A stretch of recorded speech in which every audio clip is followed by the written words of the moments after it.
आपला सत्यनारायणच्या प्रसादाचा शिरा तयार आहे। फार सुरेख झाला आहे, पहा खूप सुंदर दिसतोय।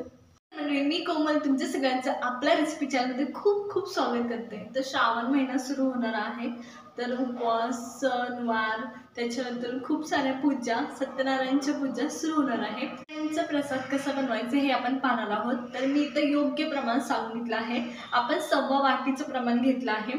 त्याचप्रमाणे मी डिस्क्रिप्शन बॉक्समध्ये 1.25 किलोचं सुद्धा प्रमाण देणार आहे, त्यामुळे मी व्हिडिओ शेवटपर्यंत पहा। खूप साध्या सोप्या टिप्स सांगितल्या आहेत, ट्रिक्स सांगितल्या आहेत, तर त्याच्यामुळे व्हिडिओ शेवटपर्यंत पहा। चला तर रेसिपीला सुरुवात करूया। मग शिरा बनवण्यासाठी आपण 1.25 प्रमाणात शिरा बनवतोय, तर इथं मी 1.25 वाटी तूप घेतलं आहे।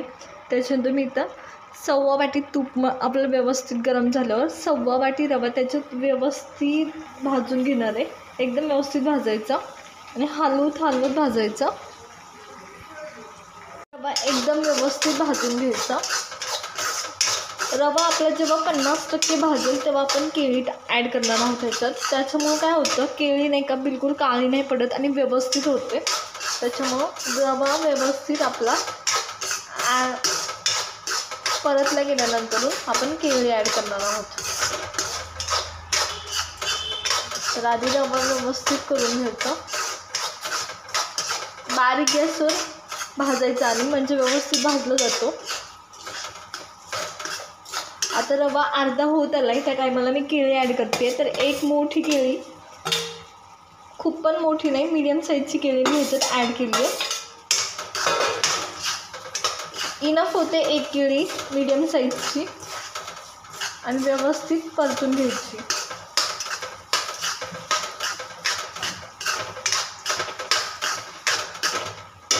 रवा आणि केळी व्यवस्थित भाजेपर्यंत आपण काय करणार आहोत, 1.25 वाटी पाणी आणि 1.25 वाटी दूध व्यवस्थित गरम करून घेणार आहोत। कारण आपल्याला गरम दूध आणि पाणी टाकायचे, नाहीतर काय होईल, व्यवस्थित होणार नाही।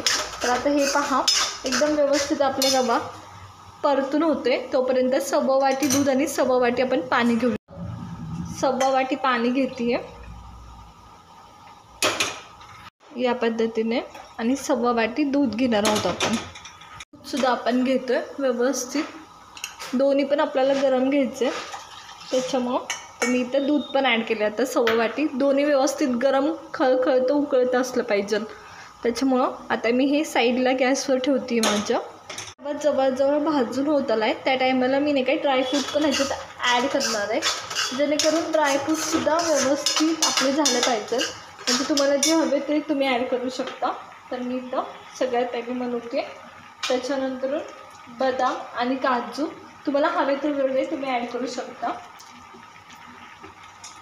आणि हे व्यवस्थित हलवून घ्यायचे जोपर्यंत मनुके असे फुलल्यासारखे दिसत नाही तोपर्यंत। चला तर मग हे हलवून घेऊया।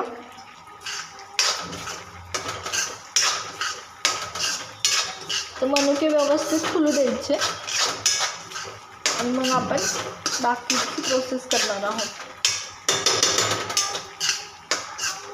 तर आता पहा, केळीचं काळापणा अजिबात दिसत नाही, सेमच रवा दिसतोय। केळी आणि रवा ओळखूसुद्धा येत नाही, आपण मॅशसुद्धा केला आहे, त्याच्यामुळं बिलकुल केळी आणि रवा तुम्हाला ओळखूसुद्धा येणार नाही।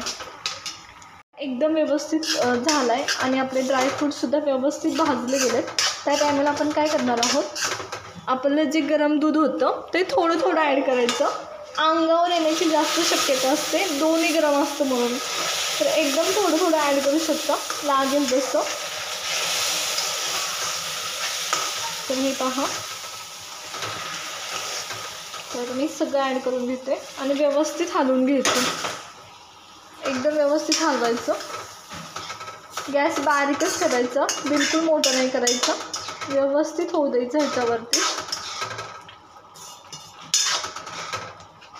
माझा गॅस एकदम बारीक आहे।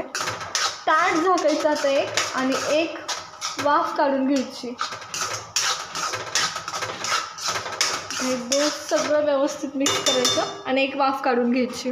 ताट झाकणारे आणि एक वाफ काढून घेणारे व्यवस्थित। झालेत, आपण उघडून पाहूया कसं झालंय।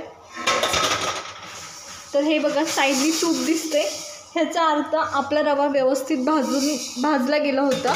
त्याच्यामुळं काही काळजी करायचं कारण नाही. साईडनी आणि मध्ये तूप दिसतं हे पहा.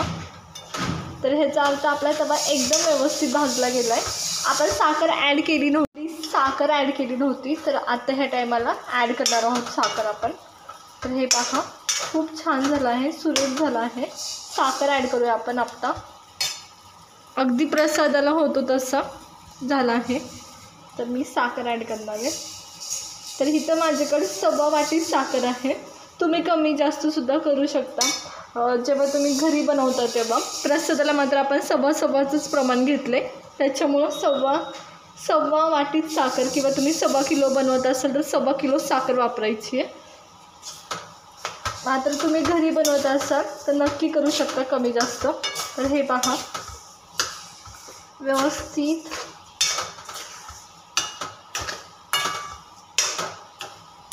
हलवून घ्यायचं. तर मी अर्धा हलवून घेते जेणेकरून व्यवस्थित मिक्स व्हावं या पद्धतीने. तर ही आता माझी 1.25 वाटी साखर झाली आहे आणि परत एक वाफ काढून घेणार आहे आपण. जरा वितळली ना साखर की मग आता बघा तुम्हाला शाईन दिसत असेल, थोडीशी शाईन आली आपल्या रव्याला. आता मी तुम्हाला दाखवते. खूप शायनी वाटतोय आणि खूप सुंदर दिसतो. असं तूप दिसायला सुरुवात झाली होते. एकदम असं पचपचीत होत दिसतो आपला शिरा. आता परत मी झाकण ठेवणार आहे 1-2 मिनटं तरी, जेणेकरून व्यवस्थित साखर त्याला लागली पाहिजे या पद्धतीने. चला तर मग मी 2 मिनटं आणखी ठेवून घेते.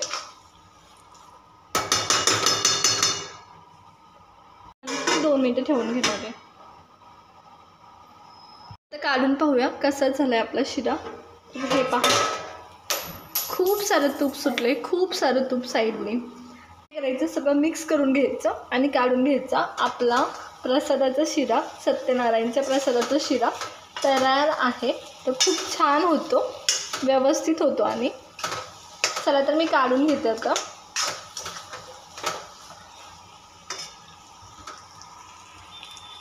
ती असं आपला प्रसादाचा शिरा तयार आहे. फार सुंदर झाला आहे. पहा खूपच सुंदर. साईडला तुम्हाला जे दिसते ते तूप निघाले त्याचं सगळं. हे फार सुंदर झालं आहे. खूपच छान, खूपच सुंदर. आपला सत्यनारायणचा प्रसाद तुम्हाला कसा वाटला, म्हणजे सत्यनारायणच्या प्रसादाची रेसिपी कशी वाटली हे आम्हाला कमेंट करून नक्की सांगा. त्याचबरोबर आपण काही टिप्स पाहणार आहोत सत्यनारायणच्या प्रसादाच्यासाठी. आता खूप जणांची इच्छा असते की शिरा मोकळा व्हावा आणि खूप जणांची इच्छा असते की शिरा मऊ व्हावा. तर मोकळा तेव्हा होईल जेव्हा तुम्ही जाड रवा घ्याल आणि मऊ तेव्हा होईल जेव्हा तुम्ही बारीक रवा घ्याल. तुम्हाला जो हवा तो रवा तुम्ही घेऊ शकता. याच्या आधी सुद्धा मी एक आपली रव्याची रेसिपी म्हणजे शिऱ्याची रेसिपी टाकली आहे. त्याच्यात आपण दूध आणि केळीचा वापर केला नाही. त्यानंतर केळी शक्यतो तुपातच परतायची, म्हणजे काळा प्रसाद पडत नाही, पांढरा शुभ्र दिसतो. त्याच्यामुळे शक्यतो केळी प्रसादातच म्हणजे तुपातच फ्राय करायची व्यवस्थित जेव्हा तुम्ही रवा अर्धवट भाजून घ्याल तेव्हा. त्याच्यानंतर ड्रायफ्रूटसुद्धा तेव्हाच टाकायचे. आणि जर तुम्ही नाही टाकले, वरून टाकले तरी चालतात, काही हरकत नाही. पण थोडंसं काळसरपणा येतो, त्याच्यामुळे शक्यतो तळण्यातच टाकून द्यायचे. तर ह्या होत्या छोट्या छोट्या टिप्स. त्याच्यानंतर पाणी किंवा दूध हे गरम करूनच वापरायचं. व्यवस्थित रवा फुलला जातो. जर रवा तुम्ही म्हणजे थंड वापरलं पाणी किंवा दूध तर रवा फुलणार नाही आणि चिकट तार आल्यासारखी होते प्रसादाला. त्याच्यामुळे शक्यतो पाणी किंवा दूध गरम करूनच वापरायचं. इथे मी अर्ध पाणी अर्ध दूध घेतलं आहे. खूप जणांच्या घरी मी दुधात सुद्धा अख्खा म्हणजे अक्षरशः रवा भिजवतात दुधात, तो प्रसाद करताना सुद्धा पाहिला आहे. तो पण खूप सुंदर लागतो. त्याची पण रेसिपी आपण एकदा नक्की पाहूया तो कसं करायचा. चला तर मग आजचा प्रसादाचा रेसिपीचा व्हिडिओ तुम्हाला कसा वाटला हे आम्हाला कमेंट करून नक्की सांगा. त्याचबरोबर आणखी कोणती रेसिपी तुम्हाला ह्या सणासुदीच्या काळात पाहायला आवडेल हे सुद्धा आम्हाला कमेंट करून नक्की सांगा. भेटूया नवीन रेसिपी सोबत. तोपर्यंत आपला चॅनल पाहत राहा.